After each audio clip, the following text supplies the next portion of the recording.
Most things in life, the dynamic range between average and the best is at most 2 to 1. Right? Like if you go to New York City and you're getting an average taxi cab driver versus the best taxi cab driver, you're probably going to get to your destination with the best taxi cab maybe 30% faster. In an automobile, what's the difference between an average and the best? Maybe, 20%.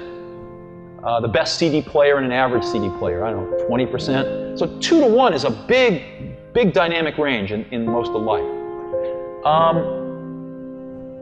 In software, and it used to be the case in hardware too, the difference between average and the best is 50 to 1, maybe 100 to 1. Easy. Okay? Very few things in life are like this, but what I was lucky enough to spend my life in is like this.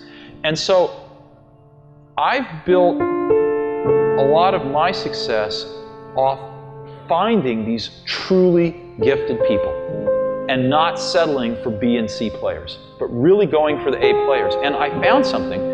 I found that when you get enough A players together, when you go through the incredible work to find 5 of these A players, they really like working with each other because they've never had a chance to do that before.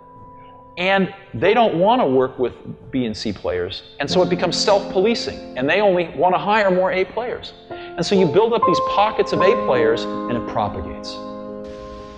These were extraordinarily talented people. They will tell you it was the hardest they've ever worked in their life.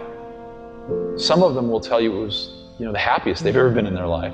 But I think all of them will tell you that it is certainly one of the most intense and cherished experiences they will ever have in their life. People say you have to have a lot of passion for what you're doing, and it's totally true. And the reason is